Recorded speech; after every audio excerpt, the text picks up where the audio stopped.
साल 1964 में केंद्रीय वक्फ बोर्ड का गठन किया गया था और साल 1995 आते आते वक्फ अधिनियम में संशोधन कर वक्फ को असीमित शक्तियां दे दी गई, जिसके तहत वक्फ किसी भी संपत्ति पर अपना अधिकार जमा सकता है। बड़े राज्यों को अभी छोड़ भी दें तो उत्तराखंड जैसे छोटे से राज्य में ही वक्फ बोर्ड के पास अरबों की संपत्ति है।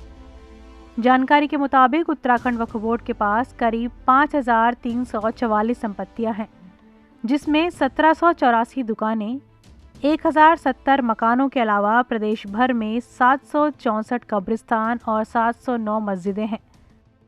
ऐसे में सवाल ये है कि आखिर इतनी संपत्तियों पर वक्फ बोर्ड का अधिकार कैसे हो गया? कैसे वक्फ बोर्ड के पास इतने अधिकार आए? क्या है बोर्ड के संपत्ति अधिग्रहण का पैमाना? कैसे बोर्ड किसी भी संपत्ति पर अपना अधिकार बता सकता है? इन सभी सवालों के जवाब सुनिए। धारा 40 ये कहती है कि बोर्ड अपनी अगर कोई वक्फ प्रॉपर्टी पता लगती है उसको, तो वो ये जांच करा सकता है कि साहब ये प्रॉपर्टी वक्फ है और इसको रजिस्टर होना चाहिए वक्फ बोर्ड के अंदर। छूट गई है जैसे, या ये किसी ने वक्फ कर रखा और नहीं दर्ज कराई, तो उसमें जो है वो करा सकता है अपना दर्ज, वो बोर्ड कर सकता है अपने यहाँ दर्ज। हाँ, अगर बोर्ड को ये भी पता लगे कि कोई प्रॉपर्टी सोसाइटी में रजिस्टर्ड है और वो वक्फ है प्रॉपर्टी, तो वो उस सोसाइटी को डायरेक्ट कर सकता है बोर्ड के साथ, जो है आप इसको जो है आप वक्फ बोर्ड में रजिस्टर कराओ। बस इतना काम है। वक्फ बोर्ड उत्तराखंड चूंकि 2000 में बना, उसके बाद ही वक्फ बोर्ड का गठन हुआ है।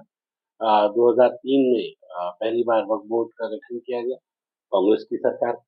और वक्फ बोर्ड की जिम्मेदारी होती है जो मस्जिदें हैं, जो मदरसे हैं, जो कब्रिस्तान हैं, जो ईदगाह हैं, जो संपत्ति उनके संचालन के लिए दी गई थी, खेती की जमीन, उनको वक्फ संपत्ति माना गया। लोग अपनी संपत्तियों को, अपनी प्रॉपर्टियों को दान करते हैं ऊपर वाले के नाम पे। उसके लिए उनके पास प्रॉपर रिकॉर्ड होता है। उस रिकॉर्ड के आधार पे वो जो वक्फनामा होता है, जो कोर्ट से किया जाता है, किस व्यक्ति ने दान की, किस मकसद के लिए दान की, वो पूरा रिकॉर्ड देखा जाता है। तो दूसरा एक सिस्टम होता है सर्वे का। सर्वे के आधार पे ये देखा जाता है कि ये इस वक्त मौके पे क्या है। जैसे सपोज कीजिए कि कहीं कब्रिस्तान बना हुआ है, काफी लंबे वक्त से लोग वहां अपने मुर्दों को दफना रहे हैं, तो उसको ये माना जाता है जो रेवेन्यू रिकॉर्ड में कब्रिस्तान है, जो रेवेन्यू रिकॉर्ड में मस्जिद है, उनको कब्रिस्तान और मस्जिद ईदगाह मान लिया जाता है, क्योंकि वो सरकारी रिकॉर्ड में है। तो सरकार जगह जगह पे कई बार देखती है कि लोगों को दफनाने के लिए जगह नहीं है, तो उनको जमीन दे देती है कि आप यहाँ दफना लीजिए, तो वो कब्रिस्तान कहलाता है। तो वो वक्त की केयर टेकिंग का जिम्मा वक्त का होता है कि वक्त उस जमीन का केयर टेकर है। वो देखता है कि कहाँ ये प्रॉपर्टियों को कोई खुर्द-बुर्द तो नहीं कर रहा है, कोई इसकी बंदरबाट तो नहीं कर रहा। और लोग बाग जिनकी औलाद नहीं होती, वो अपनी प्रॉपर्टियों को दान करके जाते हैं कि भाई हम इन प्रॉपर्टियों को दान कर देते हैं वक़्फ़ के नाम पे। कई मज़ार जो पुराने दरगाह होते हैं, उन दरगाहों की केयर टेक की ज़िम्मेदारी वक़्फ़ की है।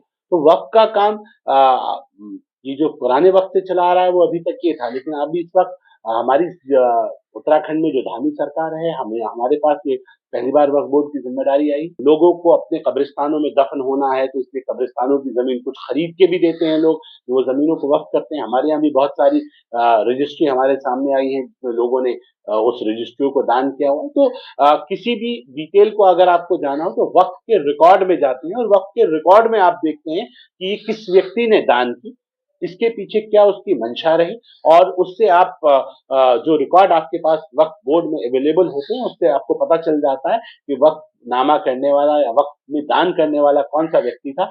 वक्फ की संपत्ति के बारे में एक कहावत है, once a Waqf always a वक्फ।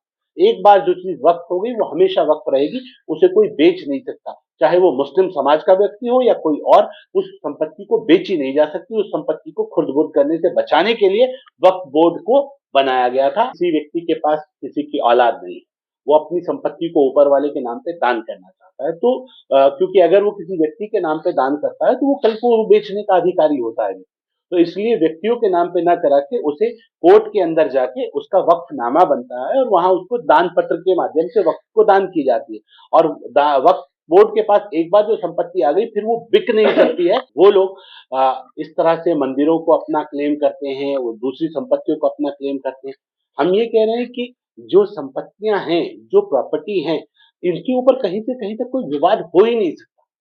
और इसलिए क्योंकि सुप्रीम कोर्ट ने राम मंदिर और बाबरी मस्जिद वाले प्रकरण में एक बात कही थी कि वक्फ बोर्ड को चाहिए कि जहां लोगों की आस्थाएं आपस में टकरा रही हों, जहां माहौल खराब होने का खतरा हो, वहां लीनियंसी बरती जाए।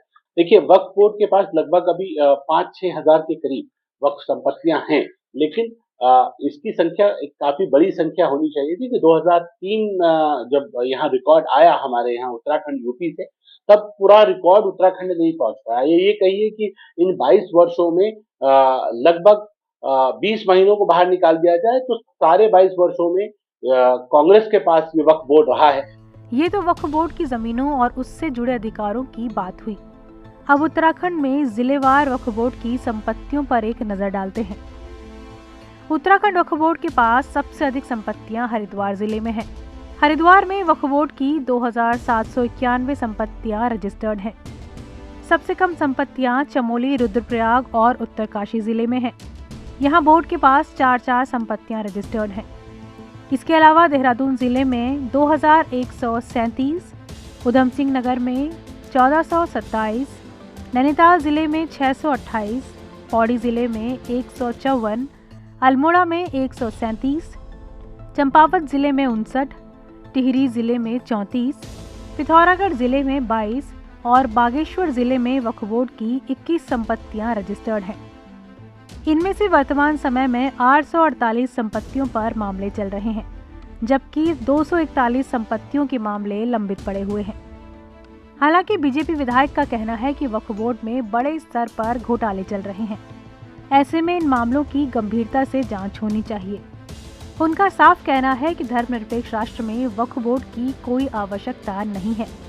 निश्चित रूप से वक्फ बोर्ड जो है विशेष अल्पसंख्यकों के उनके सर्वांगीण विकास के लिए ये बनाया गया, लेकिन मैं समझता हूँ कि इसमें बहुत बड़े घोटाले चल रहे हैं और बहुत लोगों ने उनकी संपत्तियां, जो सरकारी वक्फ बोर्ड की संपत्तियां थी, उसको कब्जा लिया है। तो मैं समझता हूँ उसकी गंभीरता के साथ जांच होनी चाहिए और वक्फ बोर्ड की जमीनों को छुड़ाकर और किसी सामाजिक कार्यों में लगाना चाहिए। अब ये सवाल उठता है कि जब वक्फ बोर्ड को लेकर इतने विवाद हैं, इसको दी गई असीमित शक्तियों पर इतने सवाल उठ रहे हैं, तो क्या केंद्र सरकार इस बोर्ड की इन शक्तियों पर ब्रेक नहीं लगा सकती?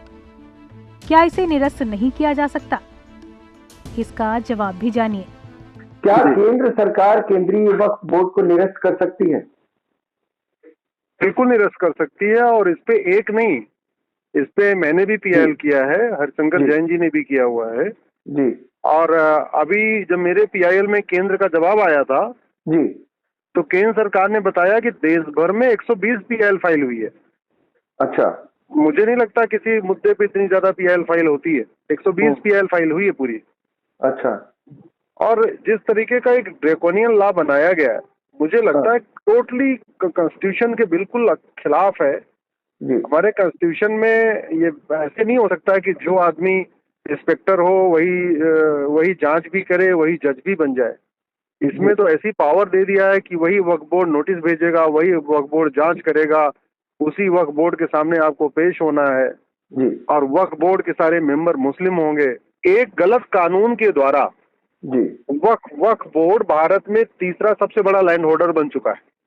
ओह गॉड। तो अगर वो कानून निरस्त नहीं किया गया, सिंपल अगर उसको अमेंड किया गया, तो वो जो 8 लाख एकड़ या 12 लाख एकड़, अभी एग्जैक्टली कितना हो चुका है वो तो देखना पड़ेगा, वो जितना उसने प्रॉपर्टी हथिया लिया जी, उसका क्या होगा? इसलिए हमारा ये कहना है कि सबसे पहले ये कानून खत्म होना चाहिए। वक्फ बोर्ड खुद ही जो है अपना, उसको अगर विश्वास हो गया, हाँ, अपने तरीके से उसने विश्वास कर लिया कि ये जमीन वक्फ की है, हाँ, कोई नदी जा रही है, कोई नाला जा रहा है, कोई यहीं पे कोई तालाब है, कुछ भी है, उसको लगता है ये वक्फ प्रॉपर्टी है, वो सेटिस्फाई हो जाएगा और डीएम को ऑर्डर करेगा इसको खाली करा दो। बहरहाल तमाम विवादों के बाद भी उत्तराखंड वक्फ बोर्ड 2 गुने से अधिक संपत्ति का दावा कर रहा है। संपत्तियों की सही जानकारी के लिए वक्फ बोर्ड ने जांच कमेटी भी गठित की है। यहाँ एक तरफ बोर्ड अपनी संपत्ति बढ़ने की बात कर रहा है और दूसरी तरफ बोर्ड की वर्तमान संपत्तियों पर ही कई सवाल हैं। सरकारी आंकड़ों पर गौर करें तो वक्फ बोर्ड भारत का तीसरा सबसे बड़ा लैंड होल्डर है। ऐसे में सवाल उठने लाजमी ही है कि एक बोर्ड के पास देश भर में कैसे इतनी अधिक संपत्तियां आ गईं। ईटीवी भारत के लिए देहरादून से रोहित सोनी।